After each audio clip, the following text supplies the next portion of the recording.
My name is Aurora Walker. I'm 28.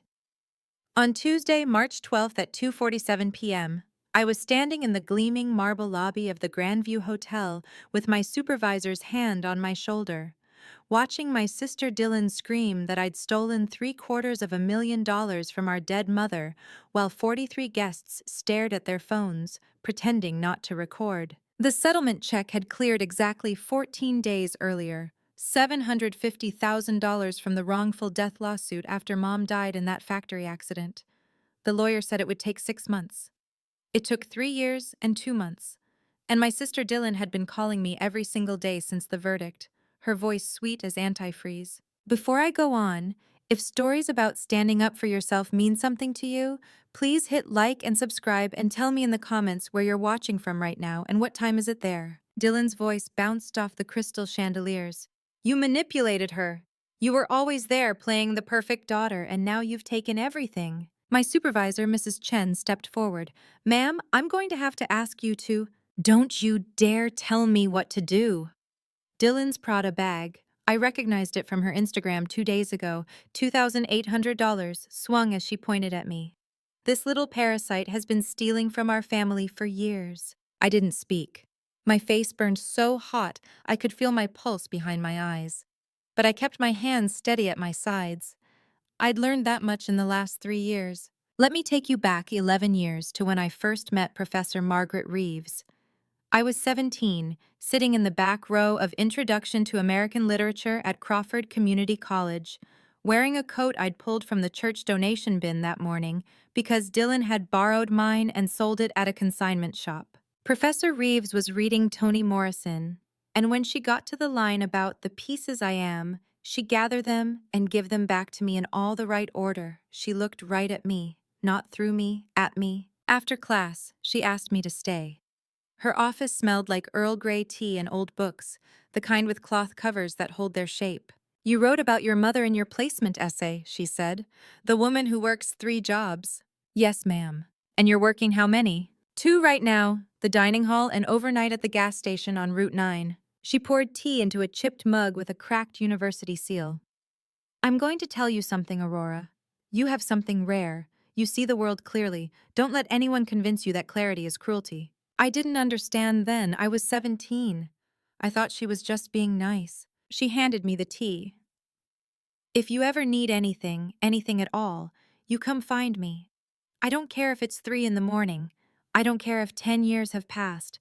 I will always be looking for you, little northern light. She was the only person who ever called me that. Aurora, northern light. She said my mother must have known I'd need to find my way through darkness. I saw her every week for 4 years. When Dylan emptied my savings account the first time, $1,240 I'd saved from both jobs, Professor Reeves co-signed a small student loan so I could eat. When Dylan told everyone I'd stolen her scholarship money, a scholarship she'd never actually applied for, Professor Reeves wrote a letter to the financial aid office confirming my spotless record.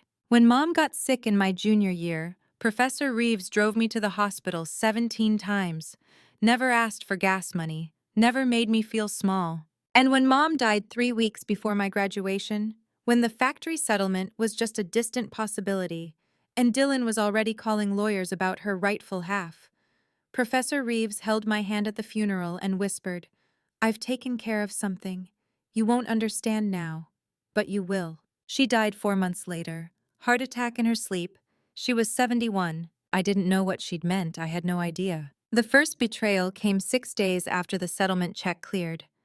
I was in my apartment, a studio in the basement of a converted house on Maple Street, $640 a month, when Dylan arrived with our Aunt Linda and Uncle Paul. Dylan had printouts, bank statements with my name highlighted in yellow, dates and times, a notarized letter claiming I'd used Mom's medical power of attorney to redirect the settlement into my personal account. March 2nd, 3:15 p.m., Dylan read aloud, her voice shaking with what sounded like genuine hurt. Aurora Walker signed documents at Berkshire Trust Bank to establish sole beneficiary status, excluding her only sibling from their mother's wrongful death compensation. My throat closed up. We have the bank records, Aurora. Aunt Linda's voice was cold. She'd always liked Dylan better. Dylan sent birthday cards. Dylan remembered to call.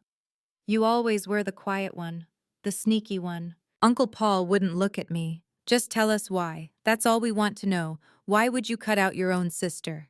I didn't. My voice came out as a whisper. The settlement was in Mom's name. It went to both of us. Dylan, you know this. The lawyer called you too. Dylan's eyes filled with tears. Real ones. She was always good at that. Stop lying. I have proof that you forged Mom's signature to redirect everything. You knew I was struggling. You knew I needed help. And you did this anyway. She'd used that phrase before. You did this anyway.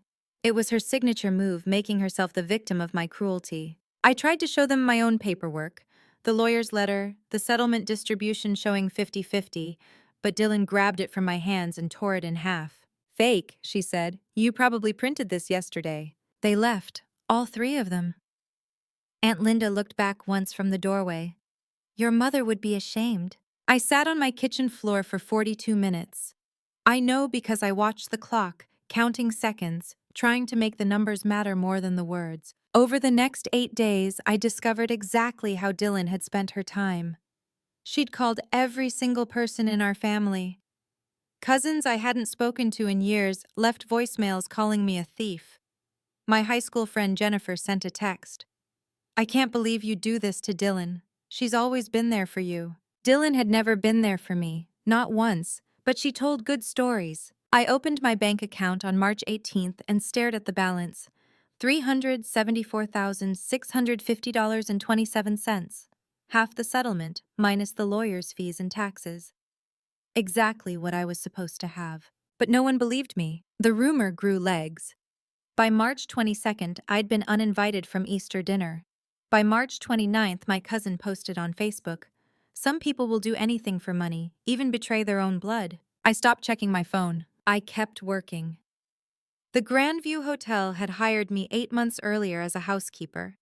It paid $16.50 an hour plus tips, and my supervisor, Mrs. Chen, was the kind of person who learned everyone's name in the first week and actually meant it when she asked how you were doing. The job was simple. Clean 12 rooms per shift, restock minibar items, report any damage or lost and found items in the logbook. I was good at it. I liked the routine. I liked that empty rooms didn't lie to you. But Dylan wasn't finished. On April 3rd, she showed up at the hotel. I was cleaning room 447, scrubbing toothpaste splatter from a marble sink, when I heard her voice in the hallway. Excuse me? Hi, I'm looking for Aurora Walker. I'm her sister. My stomach dropped. I stepped into the hallway. Dylan, you can't be here. She smiled, bright, warm, the smile she used on strangers. I just wanted to talk, Rory. Can't we talk? Mrs. Chen appeared from around the corner with 2 other housekeepers, Maria and Sophie. They'd all stopped working. Guests from 3 different rooms had cracked their doors open. This isn't the place, I said quietly. Where is the place? Dylan's voice went sharp. You won't answer my calls. You blocked me on everything. You stole my inheritance and now you won't even let me see you? I didn't steal anything. You stole everything. Her voice cracked. She pressed a hand to her chest. She was wearing a new coat. Burberry. I'd seen it online for $1,950. I've tried so hard to be a good sister, Aurora. I forgave you for lying about my scholarship. I forgave you for turning Mom against me in those last months. But this? Taking the settlement money? Our mother's blood money? Blood. Mrs. Chen stepped forward. Ma'am, I need you to leave the premises. She's a thief, Dylan said, louder now. She manipulated our dying mother and stole a wrongful death settlement. $750,000. And she's standing here in a maid's uniform like she's some kind of saint. Something shifted inside me then. Not anger, something colder, something that clicked into place like a door locking. I looked at Dylan and said very calmly, I need to get back to work. Of course you do, Dylan said. You always did know how to run away. She left. Maria and Sophie went back to their carts, but I saw the way they looked at me. Mrs. Chen touched my arm gently and said, Take 5 minutes. I didn't take 5 minutes. I cleaned room 447, stripped the bed, vacuumed, restocked the coffee pods, logged the inventory. I did my job. But that night, I went through the boxes I'd brought from Mom's apartment, medical records, bills, old photographs, and tucked inside a folder marked Crawford Community College, Aurora's transcripts, I found an envelope addressed to me in Professor Reeves's handwriting. The envelope was sealed with red wax. I'd never seen it before. How long had Mom been keeping it? I didn't open it, not yet. The seal had a date stamped into the wax. April 15th, 2019, 2 months before Professor Reeves died, 4 years before Mom's accident. Whatever was inside, Professor Reeves had planned it years in advance. I put the envelope in my freezer, behind the ice trays, and tried to forget about it. But I couldn't, because 3 days later, Dylan made her move. The letter came via certified mail on April 7th, a legal document from Hartwell and Associates, attorney at law. Dylan was suing me for half of my settlement money, $375,000, plus emotional damages, legal fees, and interest. The claim stated that I had coerced, manipulated, and defrauded our mother into excluding Dylan from the settlement by using my position as primary caregiver to isolate Mom from her eldest daughter. It was dated April 5th. Dylan had filed 2 days after her scene at the hotel. The court date was set for June 14th. I couldn't afford a lawyer.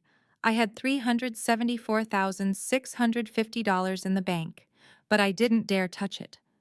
If I spent even $1, Dylan would claim I was hiding assets.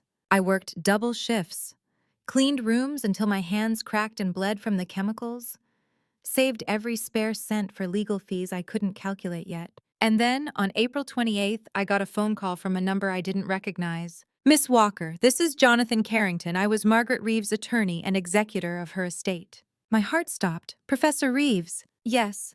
I apologize for not reaching out sooner. There were specific instructions about timing. Margaret asked me to wait until certain conditions were met before contacting you." "What conditions?" "She asked me to wait until someone tried to take something from you. She said I'd know when it happened." His voice was gentle. "I saw the lawsuit filing. Dylan Hunt versus Aurora Walker. I believe that's what Margaret was waiting for." I couldn't breathe. "I don't understand." "I have something for you. Margaret left very specific instructions.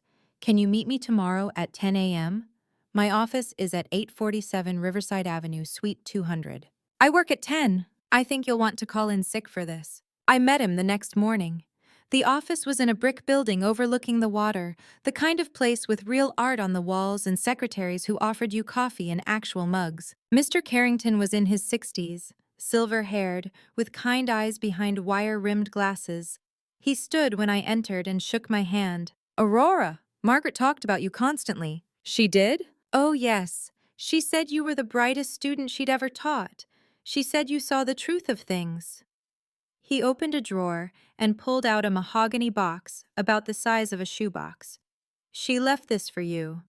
I'm not permitted to tell you what's inside. Those were her instructions. But she asked me to give you this letter first." He handed me an envelope. Cream-colored paper, heavy stock.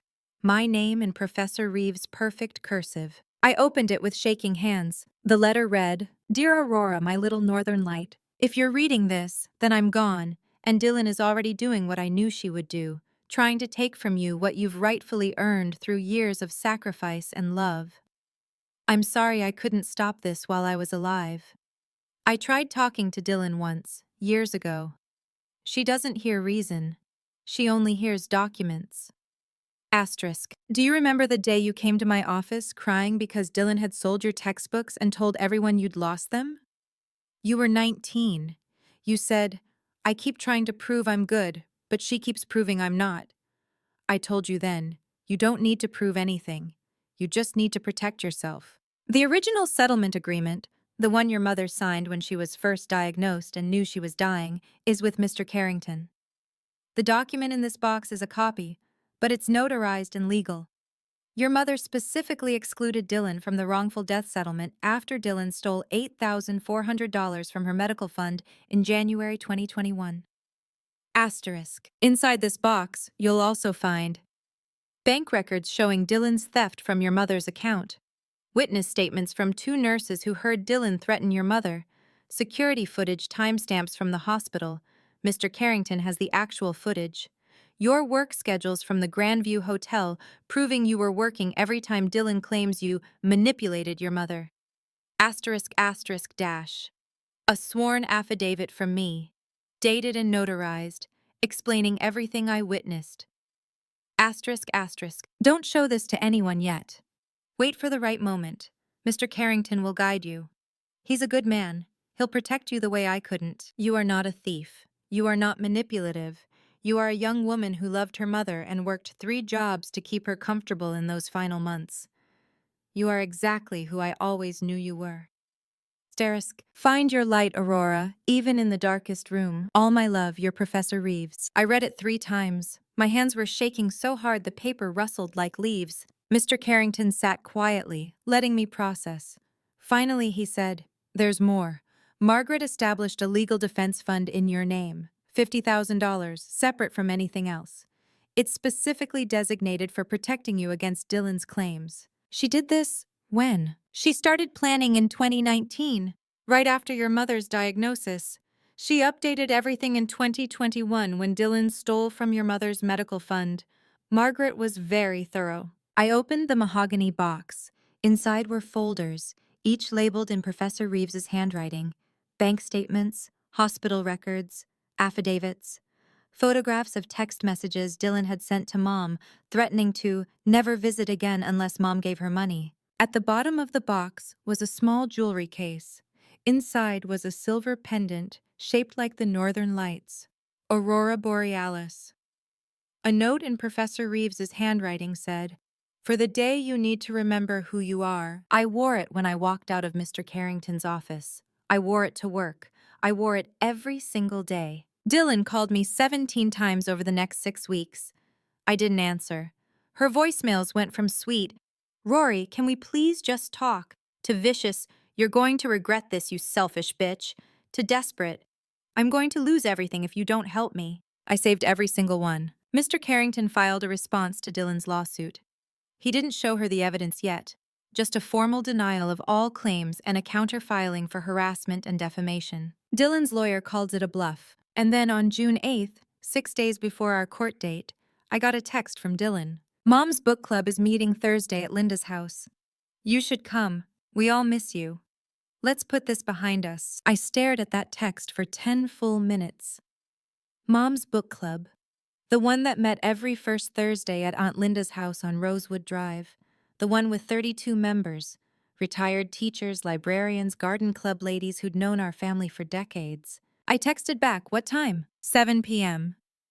"Please come, Rory. I want to make this right." I forwarded the text to Mr. Carrington. He called me immediately. "This is it," he said. "This is your moment. She's going to try to ambush you publicly, get you to confess or break down in front of witnesses. She'll use it in court. So what do I do? You go, and you bring everything." Thursday, June 13th. I arrived at Aunt Linda's house at 6:58 p.m., wearing black pants and a white blouse, my hair pulled back, the Northern Lights pendant visible at my throat. In my bag, the mahogany box, unopened. The living room was full. I counted 34 women. Familiar faces. Mrs. Patterson from church, Miss Gloria who used to run the library, Cousin Beth, Aunt Linda, and Dylan, sitting in Mom's old chair, the green velvet one Linda had taken from the estate, holding a copy of Where the Crawdads Sing like she'd actually read it. Everyone went quiet when I walked in. "Aurora!" Dylan stood up, arms spread wide, smile perfect. "You came! Everyone, my sister's here!" Polite applause, confused glances. I saw Mrs. Patterson whisper something to the woman next to her. I sat down in a folding chair near the door. Escape route clear. Linda started the meeting. "So, we're discussing chapters 12 through 18, where Kaya is accused of murder. The question of evidence and truth. Who wants to start?" Dylan's hand shot up. "I think it's interesting how Kia is accused of something she didn't do. And everyone believes the worst of her because she's different, because she's isolated." She looked right at me. "It reminds me of how quickly people judge without knowing the full story." My face stayed neutral. I didn't blink. "Although," Dylan continued, "in Kaya's case, she's actually innocent. But what about people who do terrible things and then play the victim?" Mrs. Patterson shifted uncomfortably. "Dylan, this is book club, not—" "No, I think it's relevant." Dylan set down her book. Because my sister Aurora has been playing the victim for months now, telling people I'm harassing her, that I'm trying to steal from her. When the truth is, she manipulated our dying mother into cutting me out of the wrongful death settlement. Dead silence. I didn't move, didn't speak. Dylan's voice cracked. She was Mom's caregiver, right? She had access, she had power of attorney, and she used it to redirect $750,000 into her own account while I was. Her voice broke beautifully. While I was working 60-hour weeks trying to pay off Mom's medical bills that Aurora refused to help with.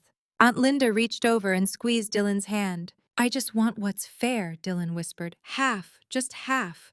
But Aurora won't even talk to me. I counted to 5, then I stood up. May I say something? Dylan's eyes went wide, surprised I was speaking. Of course. I reached into my bag and pulled out the mahogany box. Set it on the coffee table in the center of the room. Professor Margaret Reeves left this for me.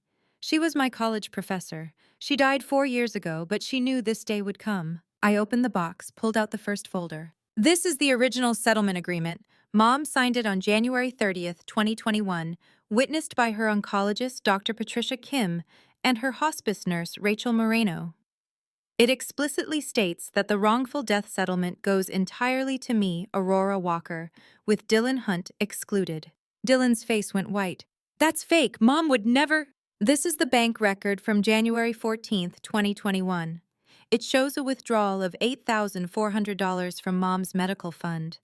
The signature is yours, Dylan. Mom reported it to the bank. They flagged it as potential elder abuse. I placed the paper on the table. 3 women leaned forward to look. This is a sworn statement from Nurse Rachel Moreno. She witnessed you threatening Mom on February 3rd, 2021. You told Mom that if she didn't give you $50,000, you'd never visit her again. You said, and I quote, "You're going to die alone if you don't help me." Dylan stood up. That's a lie. I never. This is hospital security footage from January through March 2021. Timestamp showing I visited Mom 47 times. You visited 6 times. 4 of those visits lasted less than 15 minutes. I pulled out another folder. My hands weren't shaking anymore. These are my work schedules from the Grandview Hotel. On March 2nd at 3:15 p.m., the date and time you claim I fraudulently signed documents at Berkshire Trust Bank. I was working room 612, logged in our system. I cleaned 14 rooms that day. My supervisor, Mrs. Chen, the hotel security footage, and our computerized tracking system all confirm I never left the building. Mrs. Patterson gasped softly, "Oh my God." On April 18th, when you claimed I forged Mom's signature on revised medical power of attorney documents, I was working the overnight shift. I badged in at 11 p.m. and badged out at 7:42 a.m. There are 17 witnesses, including hotel guests, who filed compliments about my service that night. I looked at Dylan. Her face had gone from white to red, mouth opening and closing. You said I manipulated Mom, but I have text messages from you, Dylan. 53 of them, asking her for money, threatening her, telling her she was a terrible mother if she didn't help you with your credit card debt. I was struggling, Dylan's voice went shrill. I needed help, and you were there poisoning her against me. I was there, I said quietly, because I loved her. I worked 3 jobs to pay for her medications. I slept on a cot next to her hospital bed. I held her hand when she died. You stole my inheritance. There was no inheritance for you. Mom made that choice after you stole from her medical fund. I pulled out the last document. This is Professor Reeves's affidavit, dated March 2021, explaining every conversation she had with Mom about you, about the theft, about the threats, about Mom's fear that you'd contest the settlement after she was gone. I placed it on the table. Professor Reeves spent 4 years preparing for this moment, because she knew you, Dylan. She knew you'd try this. The room was silent, 34 women staring. Dylan's mouth twisted. You think you're so perfect, don't you? Always the victim. Always poor little Aurora who works so hard. She grabbed her purse. You know what? Keep the money. Keep all of it. I don't need anything from you. Dylan, Aunt Linda started. No, I'm done. I'm done with this family. I'm done with her. She pointed at me and her hand was shaking. You did this anyway, Aurora. You always do. She walked out, slammed the door hard enough to rattle the windows. No one spoke for a long moment. Then Mrs. Patterson said very quietly, "I owe you an apology, Aurora." "Me too," said Ms. Gloria. Cousin Beth was crying. "I'm so sorry. We should have listened." Aunt Linda sat frozen in Dylan's abandoned chair, staring at the documents on the table. I gathered the folders and put them back in the box. "I'm not here for apologies. I'm here because Dylan texted me to come. I think she wanted to humiliate me in front of everyone who knew Mom. But Professor Reeves knew that would happen.